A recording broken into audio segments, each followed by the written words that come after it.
hot air. That's what Drudge called the meeting of Western leaders over climate change. Blah, blah, blah. We'll take a look at that and Donald Trump and other items in the news. Don't go away. I'm Randall Terry. This is Voice of Resistance.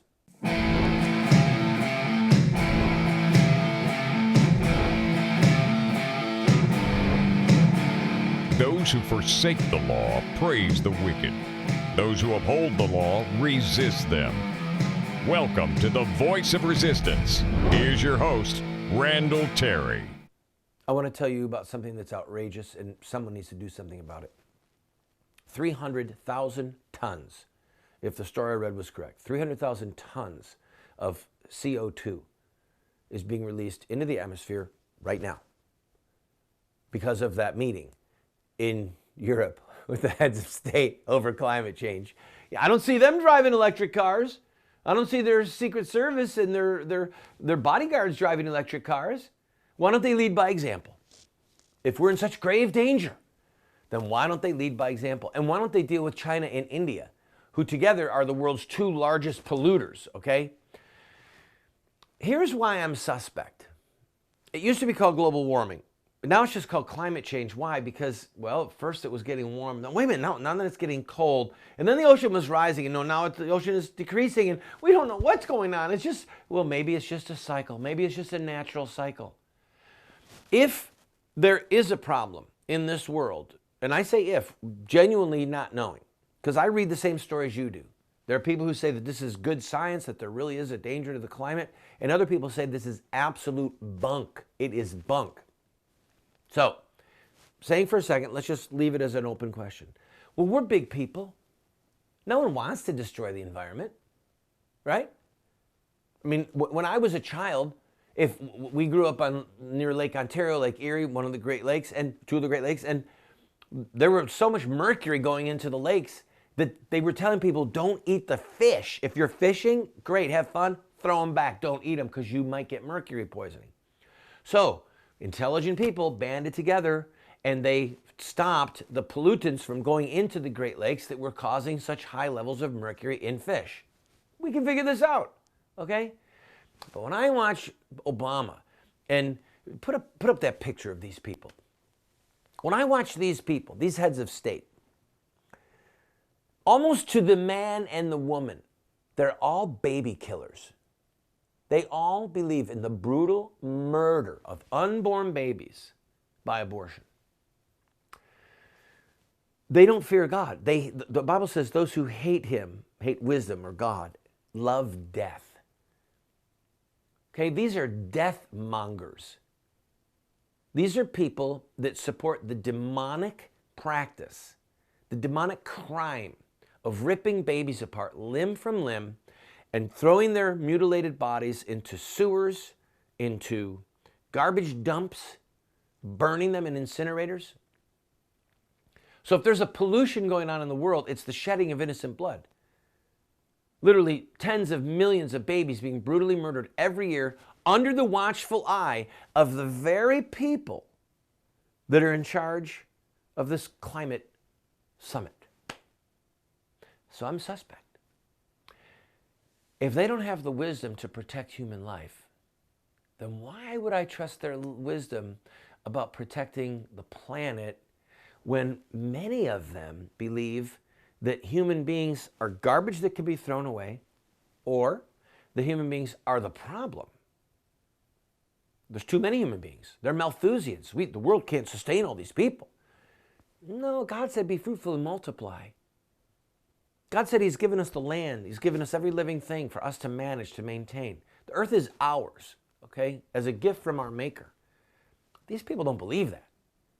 Most of them believe that the earth came from a big bang. We don't know how that got there, but that humanity basically started off as a one or two celled little creature, and then it started to multiply, and then it was swimming around, and a bigger thing was swimming after it, and it jumped out of the swamp and went,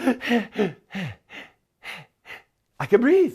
Look, I can breathe. Then it walked around. Then it climbed up a tree and was a monkey. And then somehow it said, this back, oh, my back is killing me. I'm hunched over too much. Straighten up. And then it began to walk as a human being, and it began to talk. It's so absurd. It really is absurd. It's like saying a Mickey Mouse wristwatch can evolve into a Porsche or a Mercedes. Okay? I was at the hospital the other day with at St. Jude Children's Research Hospital. My son has been being treated, and I just had this epiphany. One human body is more sophisticated than every medical instrument that they have in the whole place. What does that say? It says somebody made the human body. It didn't evolve any more than this hospital evolved. I'll be right back.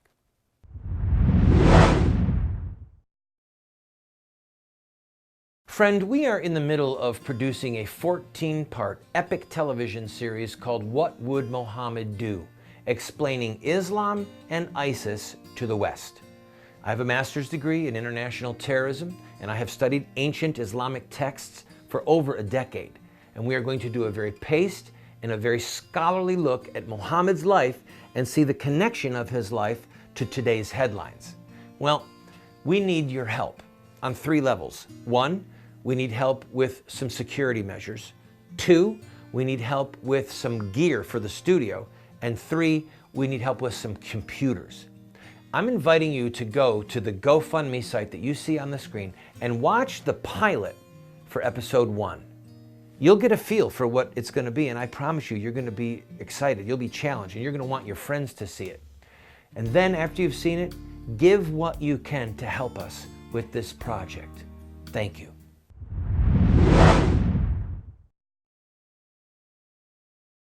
George Soros and Donald Trump. What do they have in common? I don't know. They both have a lot of money, that I know. George Soros is the villain's villain. So many people that are conservative and God-fearing despise this man. He has to be doing something wrong. And oh, look, once again, the broken clock is right twice a day, and it must be spinning around to that time when Russia's right. All right, I'm not saying they're 100% right, but they banned one of his groups. They banned George Soros' group in Russia. Now, for those of you who have not been following it, George Soros is the one who's bankrolling some of these Black Lives Matter people. He's bankrolling the people that went to Ferguson. Right? Somebody has to pay for all this. These people are jumping on buses and they're getting fed. George Soros and his operatives the money's been traced back to him repeatedly. Okay? And there are people who despise him. And Russia has said, and I forget the name of his group, I apologize. Put it up on the screen for me, would you? Yes, this group. They have been banned from activities in Russia because they believe that it's that could certainly destabilize the country. Their rules for freedom are a little bit different than ours over here. But they have been taking it to ISIS. We'll come back to that in a moment. I want to talk to you. I want to give you a history lesson on Turkey, on ISIS, on Syria, on Iran, and Saudi Arabia, and explain to you what's going on over there. Let's go to Donald Trump. Mr. Trump, as you know, maybe you know, he got in trouble over the weekend, over Thanksgiving weekend, because he was mocking a reporter who originally covered the fact that there were celebrations going on in America after 9/11. That there were, on the Twin Tower attacks and the Pentagon and the plane that crashed in Pennsylvania, there were Muslims in American streets rejoicing, celebrating. Multiple news outlets covered it, okay?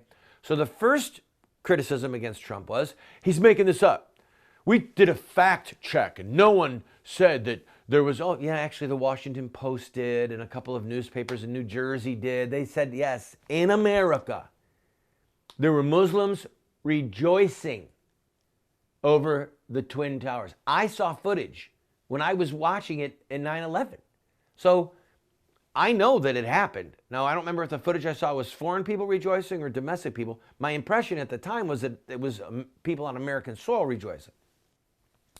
So they mocked Trump and said he's making this up. And then, oh, look, there really were news reports that it had happened. Maybe it wasn't thousands, but it happened. And that was his main point. So then they interviewed the reporter, and the reporter has a handicap. Trump went like this, and he said that he was just mocking somebody who was afraid. Oh, I don't know what to do. I don't know what to do. And the man has a disability that makes his limbs not function properly. Trump says no to people, took what I did and said to me that I was mocking his handicap. I was not. I was mocking somebody. I don't even know what he looked like. I don't know if it's true or false. This is what I know. Karl Rove, the Republican establishment, candidates like Jeb Bush and Marco Rubio are frantic to try and find something to derail Trump. Now, I want you to think with me. I beg your pardon. Let's assume that Trump was mocking that reporter based upon his physical handicap. I would find that horrendous. I really would. I'd find it in such bad taste. Does that disqualify anyone from the presidency? Now think about it. Just don't answer quickly. I'm not so sure it does. I can think of a lot of things that disqualify someone from the presidency. A lot of things. I'm not sure that one does. It might, but I'm not so sure. And Trump is still leading in all the polls. He's like the Teflon Don, literally. That's what we could call him, the Teflon Don. People just don't care because they've had it with the Republican establishment and the left-wing media. I'll be right back. Don't go away.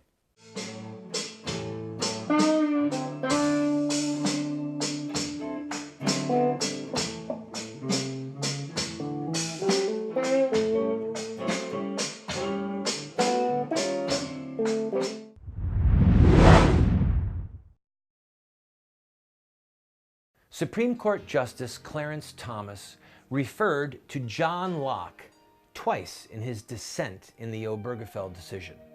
John Locke is referred to as the philosopher of American liberty. He was a genius, and he not only believed in natural law, but he believed in revealed law, the Word of God, the law of God. And he is one of the two most influential philosophers on the founders of this republic. We are offering you this book, and I'm going to give you my book as well, The Sword. The Sword, the subtitle is The Blessing of Righteous Government and the Overthrow of Tyrants. It looks at what is the legitimate purpose of government and when is it our right to overthrow government like they did with the Declaration of Independence. We will send you these two books if you simply pay for the shipping and handling, $8, and then give whatever else you want. And by the way, the $8 doesn't cover our cost, but if that's all you can afford, we'll send them to you for the $8. God bless you.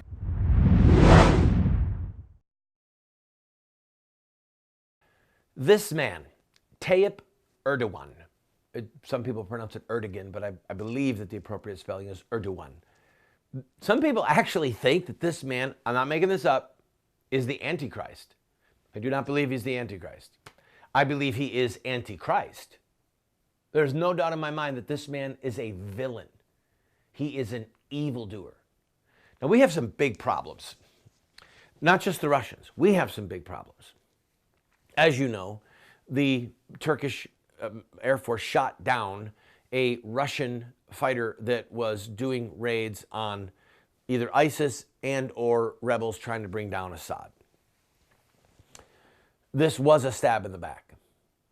And I want to try and give you an overview, and this is hard to follow if you don't know this history and if you don't understand the theology of what's going on over there. And I don't mean end times Christian theology. I mean the theology of Islam. Erdogan is the head of Turkey. He's the president of Turkey. Turkey used to be the head, the city of Istanbul used to be the head of the Ottoman Empire. The Ottoman Empire was the last vestige of one ummah, one people, one Muslim people that began with Muhammad and spread through war and conquering and then took more real estate than the Roman Empire at its zenith, okay? The Muslim Empire was huge. And it was one people under one caliph, Khalifa. That's the Arabic word for successor. A successor to Muhammad.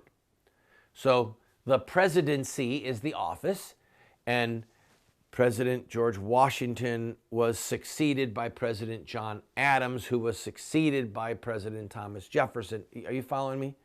So the caliphate is the office of the successor of Muhammad.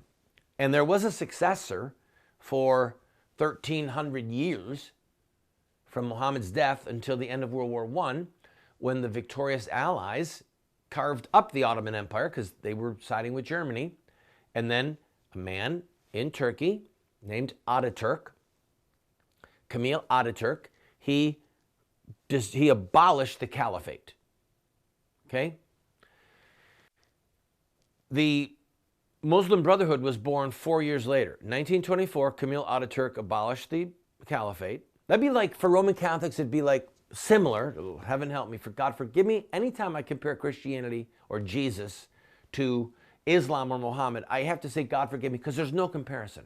Christianity and Jesus, Christianity is true. Jesus was the Son of God.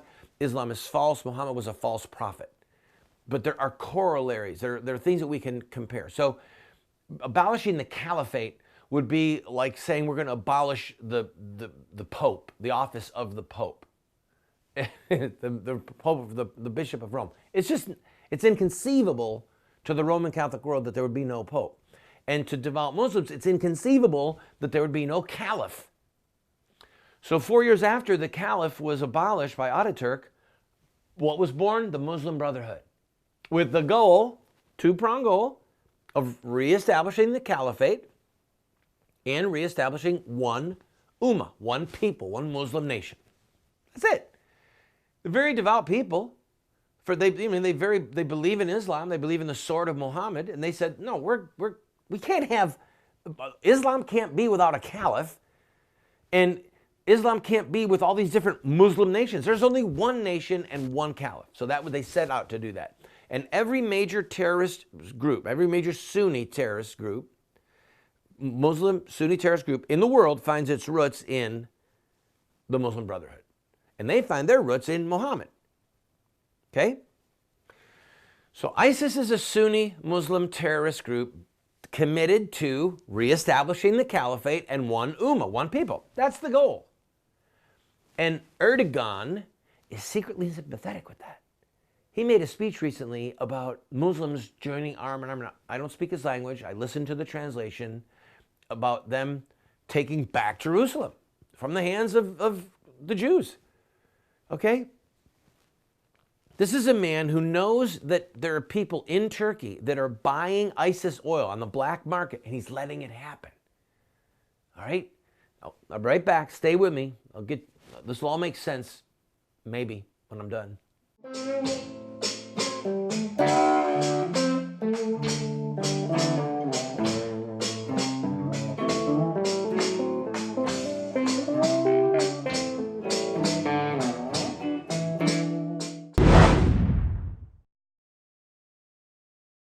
Friend, this TV show represents a mission. It's to be a voice of resistance to the evil in the land, but also to inspire people like you to take a stand at any level that you might be able to equip you, to inspire you, to challenge you, to give you the rhetorical ammunition that you need. But we still have to pay bills. This program, as you know if you're a regular viewer, we don't spend a lot of time raising money. We don't spend a lot of time saying, oh, you need to buy this and we're going to run. No, we're bringing you a message, but we still have bills that we need to pay.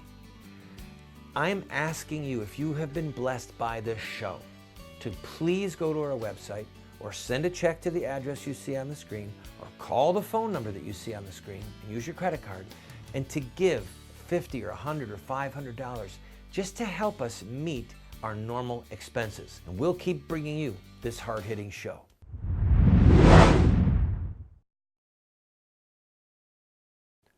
Can you believe it? Peyton Manning injured. Second-string quarterback leads the Broncos to victory in overtime against the undefeated New England Patriots. Let's talk about... No, let's not. You never underestimate the power of bread and circuses. Never underestimate the power of bread and circuses to distract and to delude. I like sports, I do, but people, there are Christians having their heads chopped off. We have to focus on it. You might not like it. I might not like it. Doesn't matter. There are things that we don't like that are required, okay, if we're going to be good people and we're going to be good Christians. Loving our neighbor as ourselves, loving God with all our heart, soul, mind, and strength, loving our neighbor as ourselves takes precedence over whether or not the football was properly inflated for Tom Brady. Heaven help us. There's a lot of people in America that are more upset about the New England Patriots losing or about Tom Brady's treatment or about the football with air. God save us. All right, so back to things that matter. Erdogan is a Sunni Muslim. Sunni Muslims are the ones that believe that anybody can be a caliph. Okay, Muhammad, then Abu Bakr, not a blood relative, then Umar, not a blood relative, then Uthman, not a blood relative, then Ali, blood relative. Sunnis believe it can be anybody. Shiites say, no, it has to be a blood relative of Muhammad. That's where the split happened in the first generation of Muslims after Muhammad's death. And each side, Sunni and Shiite, said that the other side were apostates, and apostates get to be killed in Islam, are required to be killed. Muhammad said, if a man leaves his Islam, kill him. So the Sunnis say, well, Shiites left Islam. Kill them. The Shiites say, no, you left Islam. We kill you.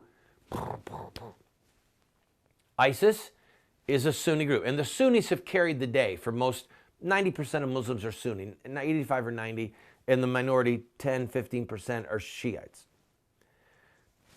So most people who live in Syria are Sunnis. But Assad is a sect of Shiite. And he's propped up by Iran. Look at the map. Iran, they're Shiites. And they're propping up a Shiite dictator. And our NATO ally, Erdogan, in Turkey, is a Sunni who hates Shiism, hates the Shiites, and wants Assad gone. He's way more sympathetic with ISIS than any of us would want to think about. Until recently, they wouldn't even let us fly over their airspace. They wouldn't let us use their bases. All right, and we have a problem, friends. You know, if I get any little facts wrong, the issue is this. Turkey is in NATO.